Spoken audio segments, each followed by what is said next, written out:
하나님 아버지 감사합니다. 부족하고 연약하고 매일 쓰러지며 죄밖에 수밖에 없는 우리를 구원하시려 시간을 뚫고 우리에게 오신 그 은혜와 사랑에 감사드립니다. 하나님, 이 시간 우리 청년들이 이 자리에 모였습니다.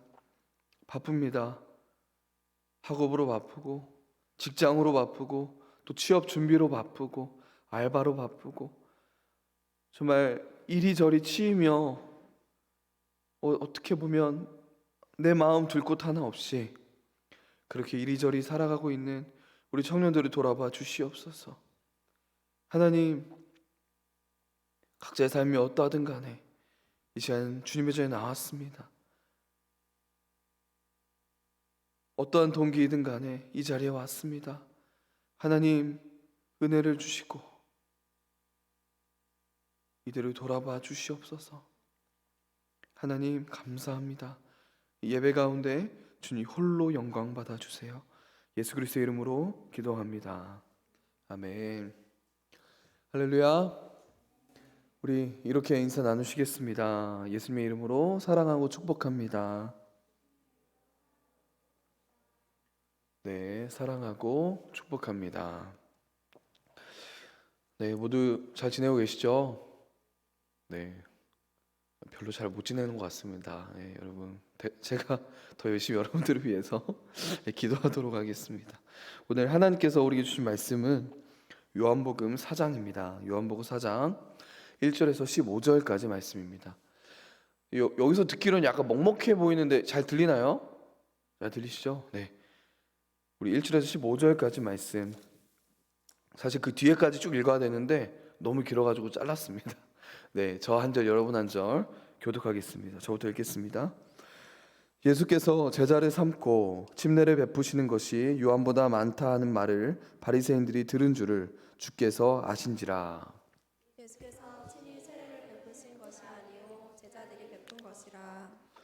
유대를 떠나사 다시 갈릴리로 가실새 사마리아를 통과하여야 하겠는지라.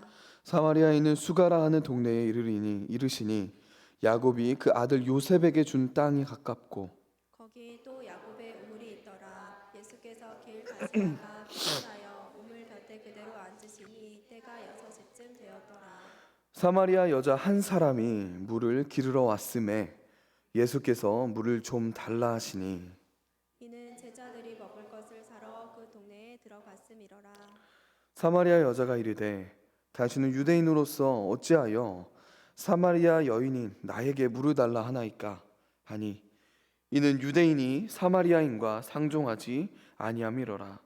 예수께서 대답하여 이르시되 네가 만일 하나님의 선물과 또 네게 물 좀 달라 하는 이가 누구인 줄 알았더라면 네가 그에게 구하였을 것이요 그가 생수를 네게 주었으리라.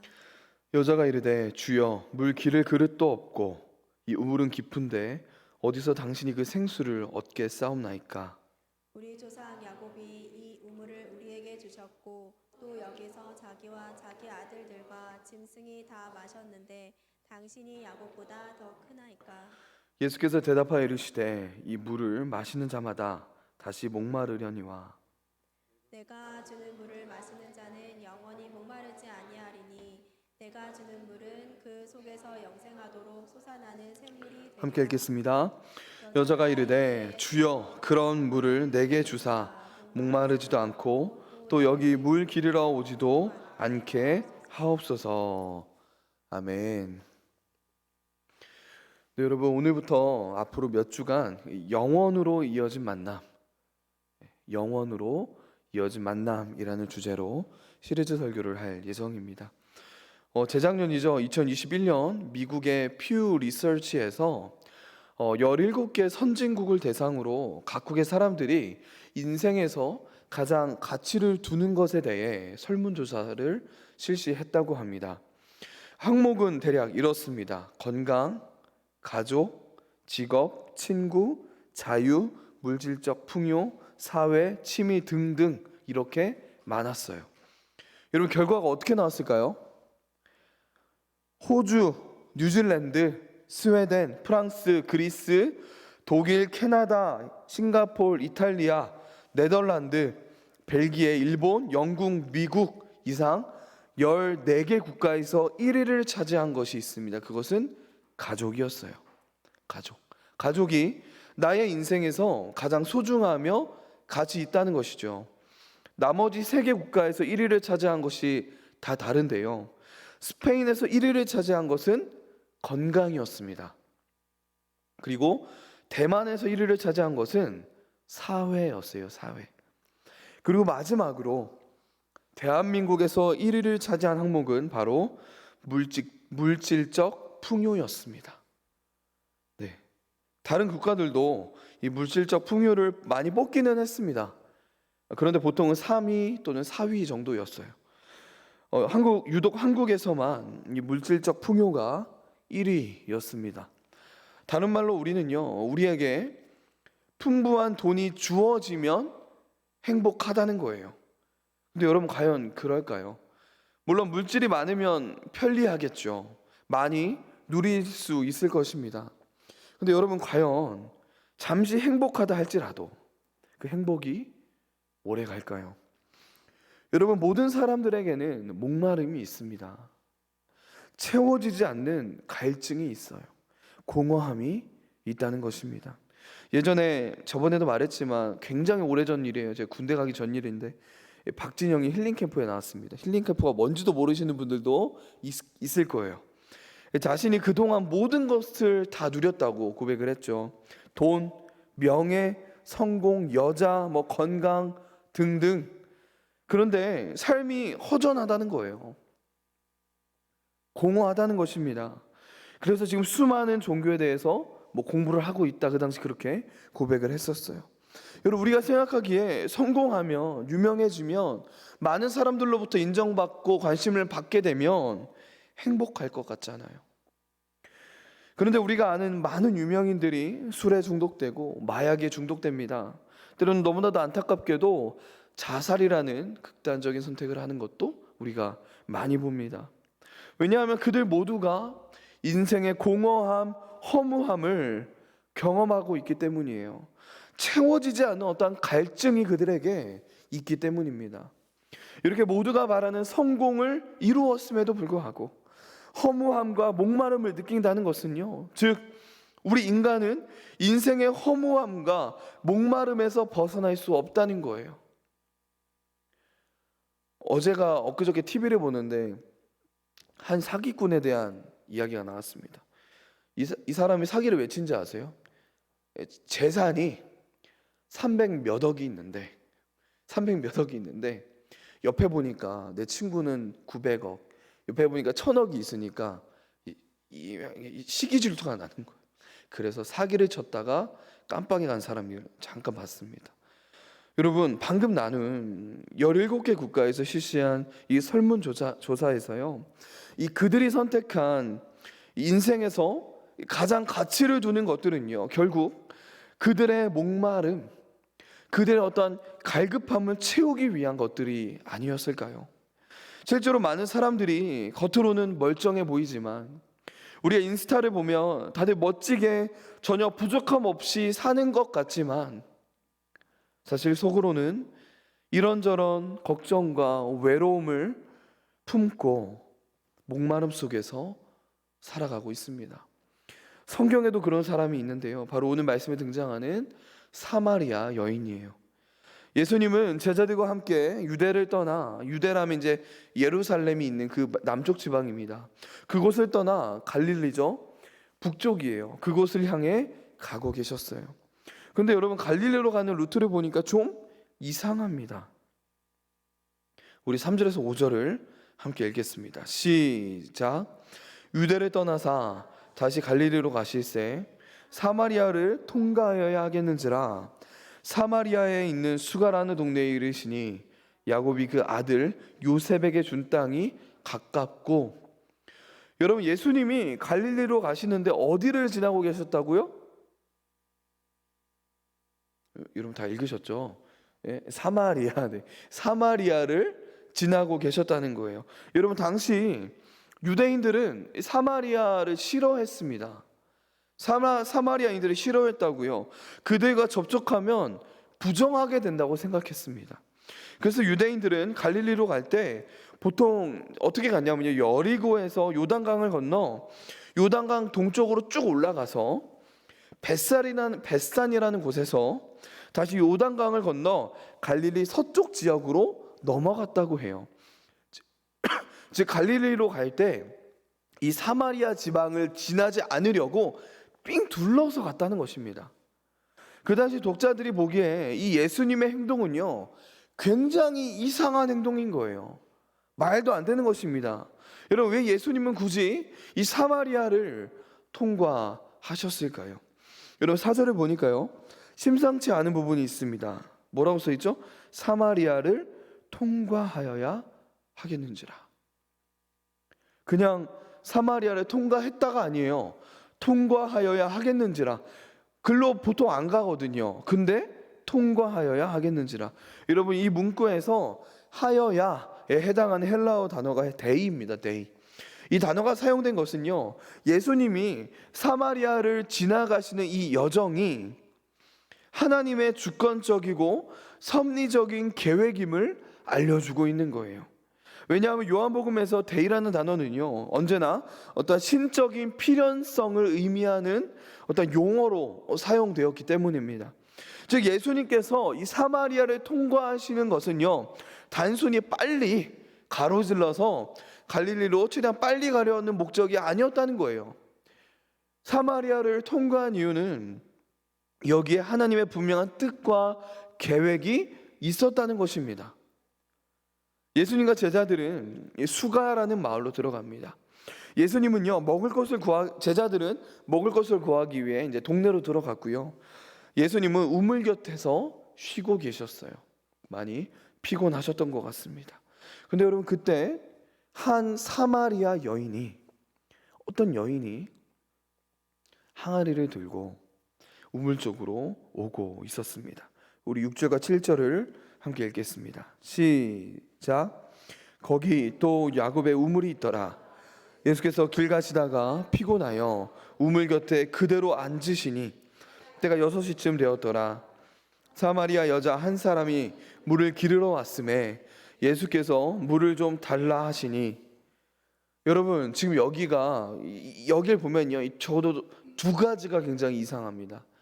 첫째는요, 여인이 대낮에 물을 기르러 온 것이고요. 두 번째는 예수님이 이 여인에게 말을 거는 거예요. 이 두 가지가 굉장히 이상합니다. 둘 다 당대의 관점으로 보면 충격적인 사건이에요. 이 여인이 몇 시에 물을 기르러 왔을까요? 바로 오후 12시입니다. 12시. 햇볕이 가장 뜨거운 시간이에요. 여러분, 팔레스타인 지역은 낮에 매우 더웠습니다.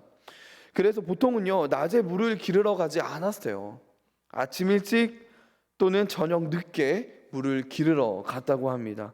당연하겠죠. 뜨거운 햇볕을 피해야 하기 때문입니다. 근데 이런 대낮에 아무도 안 나오는 이 시간에 왜 이 여인은 우물가에 나왔을까요? 그녀는 다른 사람들을 만나고 싶지 않았던 것입니다. 피하고 싶었던 거예요. 그래서 그래도 물은 길러야 하잖아요. 먹고 살아야 되지 않겠습니까? 그래서 사람들이 안 나오는 그 시간에 물을 기르러 나온 것입니다. 숨기고 싶은 부끄러움이 있었을까요? 사람들을 만나기 싫은 무슨 사정이 있었을까요? 그리고 두 번째로, 아무리 목이 마르셨더라도 예수님이 이 여인에게 말을 거신 것은요, 적어도 세 가지 문제 때문에 상당한 스캔들을 낼 만한 일이었습니다. 첫 번째 문제는 유대인들과 사마리아인들은 원수지간이었다는 거예요. 사마리아 지역은요, 역사적인 이유로 이방인들과 피와 종교가 많이 섞이게 된 지역이에요. 그래서 유대인들은요, 그들과의 혼인도 이방인과의 혼인으로 간주했습니다. 즉 그들을 부정하고 굉장히 더럽게 여겼다는 거예요. 두 번째 문제는요, 유대인들은 이 여인과 혼자 만나서는 안 되었습니다. 막 길에 가다가 나 생전 처음 본 어떤 여자한테 말을 걸고 대화를 나누지 않았다는 거예요. 세 번째 문제는요, 이 사마리아 여인이 부정한 여인의 가능성이 높았기 때문입니다. 예수님은 이 여인이 어떤 여인인지를 알고 있었겠죠. 그럼에도 불구하고 그녀에게 겁없이 물을 달라고 요구를 하신 거예요. 이 예수님의 행동은 당시 사회적, 종교적 금기를 뛰어넘는 참으로 예외적인, 파격적인 일이었다는 것입니다. 이 사실을 너무나도 잘 알고 있던 사마리아 여인은요, 깜짝 놀랐던 거예요. 이 예수님의 행동에 굉장히 놀랍니다. 우리 9절을 함께 읽겠습니다. 9절입니다. 시작. 사마리아 여자가 이르되 당신은 유대인으로서 어찌하여 사마리아 여자인 나에게 물을 달라 하나이까 하니 이는 유대인이 사마리아와 상종하지 아니함이로라. 여러분, 여기 상종하다에 해당하는 단어가 뜻이 함께 사용하다라는 뜻도 가지고 있습니다. 함께 사용하다. 이것은요, 사마리아 사람들이 사용하는 그릇이 부정하기 때문에 유대인들이 그것을 함께 사용하지 않았다는 것을 내포하고 있습니다.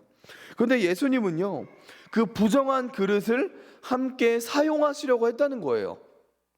그래서 이 여인의 충격을 받은 것입니다. 이 사마리아 여인이 물을 기르러 왔고 또 물을 떠먹을 때 사용할 자기 그릇을 예수님께서 빌려달라고 하신 거예요. 말도 안 되는 일인 것입니다. 이 여인이 충격을 받을 수밖에 없는 것입니다. 여러분, 예수님은요, 왜 이렇게까지 여인에게 다가가셨을까요? 어떠한 이유 때문에, 무엇 때문에 이 여인에게 다가가셨을까요? 이 여인에게는 낮에 물을 기를 수밖에 없는 숨은 사정이 있었습니다. 그녀는 사람들을 피하고 싶었어요. 잠시 후에 나누겠지만 이 사마리아 여인에게는 갈급함이 있었습니다. 목마름이 있었습니다.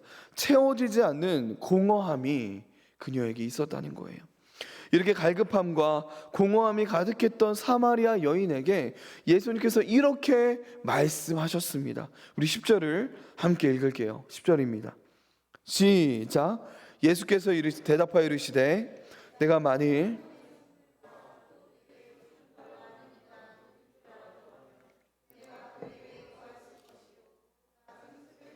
주었으리라. 아멘. 여러분, 여기에서 하나님의 선물은 무엇을 가리킬까요? 바로 생수입니다.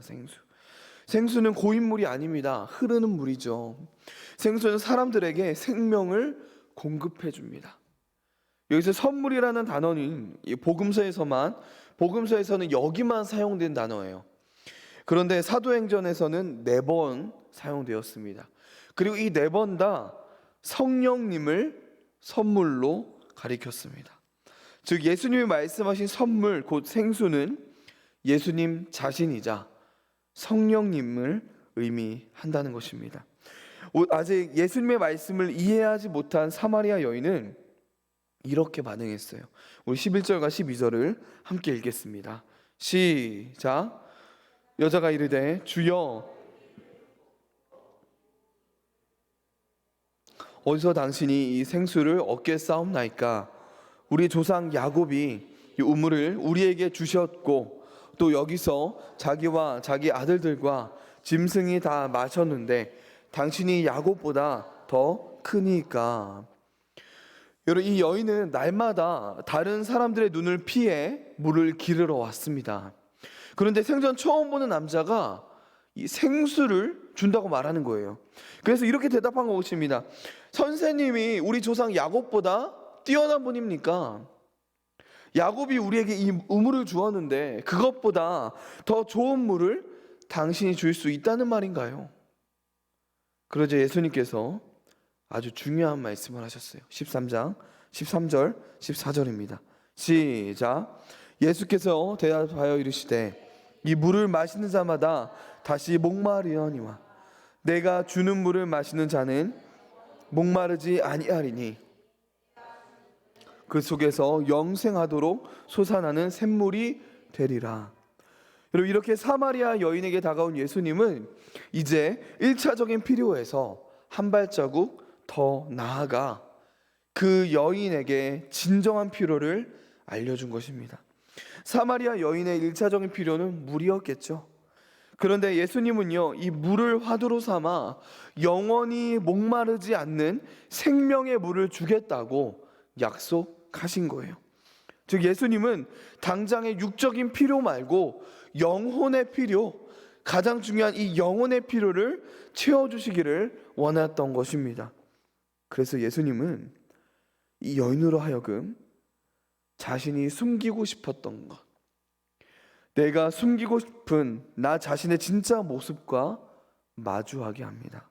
왜죠?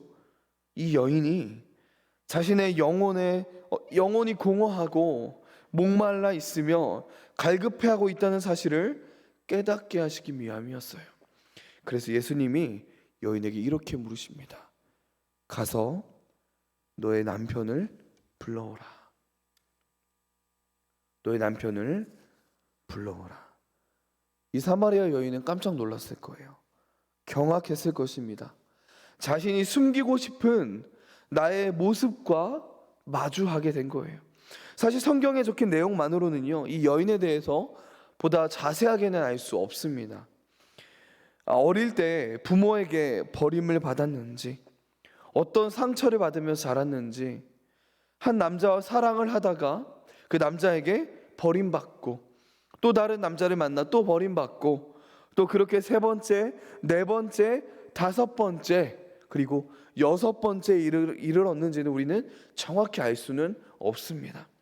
다만 당시 시대상으로 미루어 보면요, 이혼을 당한 뒤 오갈 데 없고 의지할 데가 없어지자 몸을 파는 일을 할 수밖에 없었는지도 모릅니다. 그런데 여러분, 한 가지 확실한 것은요, 이 사마리아 여인에게 영혼의 목마름이, 공허함이 있었다는 거예요. 그리고 그녀는 이 목마름을 채우기 위해, 나의 공허함을 채우기 위해 끊임없이 누군가에게 사랑받기를 원했다는 것입니다. 그래서 5번 결혼하고 6번 지금 사람도 나의 남편이 아니라고 말했던 것입니다. 그러나 결국 채워지지 않았죠. 끊임없이 이 남자들을 만나면서 나의 공허함을 채우려고 했다고요. 그러나 결국 채워지지 않았습니다. 여러분, 참 놀랍게도요, 예수님은 이 여인의 모습 그대로 자신에게 오기를 바라셨습니다. 이게 놀라운 거예요. 이 사마리아 여인 스스로가 먼저 자신이 목이 마르다는 것을, 갈급하다는 것을, 공허하다는 것을 인정하기를 바라셨습니다. 그리고 그 모습 그대로 예수님께 나오기를 원하셨다는 거예요. 이렇게 자신의 진짜 모습과 마주하게 된 이 여인에게는 나의 영혼이 갈급하며 나의 영혼이 목마르다는 그 사실을 철저하게 알게 된 이 여인은요, 2가지 선택권이 있었어요. 첫 번째는 영원한 생수이신 예수님께 나아가는 것. 예수님께 나아가는 것. 2번째 선택은 무엇입니까? 지금까지 살아왔던 그대로 계속 살아가는 것. 지금 2가지 선택권이 이 여인에게 주어진 거예요. 여러분, 사마리아 여인은 당신은 예언자십니다 라고 반응했습니다. 그러자 예수님이 생뚱맞게 예배 이야기를 꺼내세요. 예배 이야기. 여러분, 왜 그러셨을까요? 예배는 살아계신 하나님과 인간이 인격적 관계를 맺는 것이죠. 즉 우리의 목마름과 공허함의 이 문제를 근원적으로 해결하려면 어떻게 해야 된다는 거예요? 하나님과 관계를 맺어야 한다고 예수님께서 강조를 하고 계신 것입니다. 그래서 예배의 이야기로 나아가고 있는 것이죠. 이 사마리아 여인은 조금씩 영원한 생수이신 예수님께 나아가기 시작했던 것입니다. 여러분, 혹시 이 가운데 나의 영혼이 갈급하며 목마르다는 사실을 마주하게 된 분이 계십니까? 그동안 이 세상의 것으로 나의 공허함을 채우며 살아왔지만 결국 채우지 못한, 지금도 영혼의 목마름을 안고 살아가시는 분이 여기 계시나요? 여러분, 영원한 생수이신 예수님께 나와 오십시오. 예수님께 와서 그 생수를 마시기 바랍니다. 예수님과의 친밀한 교제 속에서 그 생수를 마시며 함께 걸어가십시오. 여러분, 여기에 생명이 있습니다. 여러분, 자신의 우물과 세상이 주는 우물을 버리고 예수님이 주시는 우물을 선택할 때 그 물을 우리는 마실 수 있게 될 거예요. 오직 예수님만이 여러분의 영혼의 갈급함을, 공허함을 채우실 수 있다는 거예요. 이 세상에 그 어떤 것도 우리를 만족시킬 수 없다는 것입니다. 그 어떤 것도 우리를 채울 수 없다는 거예요. 우리 모두는 영적인 존재입니다. 저와 여러분, 우리 모두는요, 영적인 존재예요. 그래서 우리의 영혼이 만족해야만, 우리의 영혼이 만족해야만 우리는 비로소 만족감을 누릴 수 있다는 것입니다. 여러분, 이 가운데 이미 예수님께 오신 분들도 있죠. 그런데 여러분, 이렇게 예수님이 우리에게 영원한 생수를 주실 수 있는 분이라는 사실을 알고 있음에도 불구하고, 예수님이 우리의 영혼의 목마름과 이 공허함과 갈증을 채워주실 수 있는 분임을 우리가 알고 있음에도 불구하고요, 우리에게 끊임없이 유혹이 찾아오지 않습니까? 죄의 유혹이 너무나도 자주 찾아옵니다. 예레미야 2장 5절에서 하나님께서 이렇게 말씀하셨어요. 나 여호와가 이와 같이 말하노라. 너희 조상들이 내게서 무슨 불의함을 보았기에 나를 멀리하고 가서 헛된 것을 따라 헛되이 행하였느냐. 하나님께서 이렇게 말씀하시는 거예요. 얘들아, 내가 너희 조상들에게 뭘 그렇게 잘못했길래 나를 멀리하고 헛된 것을 따라 또 헛되이 행한 것이니. 여러분, 우리의 인생과 참 비슷하게 들리지 않습니까? 마치 나에게 하는 말 같지 않나요? 때로는 우리가 하나님과 굉장히 친밀한 것 같죠. 연결되어 있는 것 같은데 어느새 다른 것을 향해 달려가고 있을 때가 얼마나 많은지 몰라요. 이어서 예수님께서, 하나님께서 이렇게 말씀하십니다. 예레미야 2장 13절인데요, 우리 함께 읽었으면 좋겠어요. 시작. 내 백성이 두 가지 악을 행하였나니 곧 그들이 생수의 근원되는 나를 버린 것과 스스로 웅덩이를 판 것인데 그것은 그 물을 가두지 못할 터진 웅덩이들이니라. 다른 말로 이스라엘 백성이 자신의 목마름과 갈급함과 외로움을 채우기 위해 영원한 생수를 주실 수 있는, 내 영혼의 만족과 행복을 줄 수 있는 하나님을 버리고 자기 스스로 세상의 것으로 자신을 채우려고 했다는 거예요. 여러분, 생각해 보세요. 하나님이 얼마나 마음이 아프셨을까요? 눈앞에 하나님과 죄가 있는데 하나님 말고 죄를 선택한 거예요. 하나님이 아마 이렇게 말씀하시지 않았을까요? 얘들아, 잠깐만. 너는 너 스스로가 충분히 큰 구멍을 파서 그것을 물로 채울 수 있을 거라고 생각해서 생수의 근원인, 원천인 나를 떠난 거니? 이것이 더 나은 공급이 될 거라고 생각한 거냐고. 그런데 얘야, 그건 무너진 우물이야. 물을 잡아 놓을 수 없는 우물이라고. 여러분, 이것이 바로 유혹입니다. 예수님으로부터 우리를 잡아 끄는 것, 이 사랑의 관계가 아닌 다른 것을 선택하게 하는 것, 그것이 유혹이에요. 여러분이 하나님을 사랑하지 않는다는 게 아니에요. 여러분, 하나님 사랑하잖아요. 그렇죠? 하나님 믿잖아요. 근데 때때로 하나님이 하지 말라고 하신 것을 향해 여러분의 내면에서 굉장한 진정한 끌어당김이 있지 않습니까? 그리고 유혹에 이끌리면서도 이런 마음이 듭니다. 하나님, 저 거기 가고 싶지 않아요. 이 죄 짓고 싶지 않아요. 그런데 이상하게도 우리 안에 모든 것이 유혹에 이끌려 가고 있다고요. 여러분, 이럴 때 우리가 어떻게 해야 될까요? 이렇게 유혹이 찾아올 때, 유혹이 나를 끌어당기고 있을 때 우리가 해야 할 것은 이것입니다. 바로 예수님을 바라보는 거예요. 우리의 시선과 마음을 예수님께 고정시키는 것입니다. 그리고 예수님을 선택하는 거예요. 왜요? 사랑하기에. 여러분, 신앙생활은요, 매 순간순간 예수님을 선택하는 것입니다. 매 순간 예수님을 선택하는 것이 신앙생활이에요. 다른 것을 느낄 수 없을 정도로 예수님을 너무 사랑하는 거죠. 예수님께 너무 사랑하기에, 예수님께 너무 빠져 있기에, 그분과의 관계가 너무나도 소중하기에 다른 것이 신경이 안 쓰이는 거예요. 여러분, 매일매일 매 순간순간 예수님을 향해 달려가십시오. 여러분, 예수님을 선택하라는 거예요. 그분께 여러분의 시선과 마음을 드리라는 것입니다. 여러분이 지금 직면하고 있는 어떠한 유혹에서 벗어나야 하는 한 가지 이유가 있다면 믿으시겠습니까? 그 한 가지 이유가 있습니다. 한 가지 이유. 그것은요, 하나님이 더 낫기 때문입니다.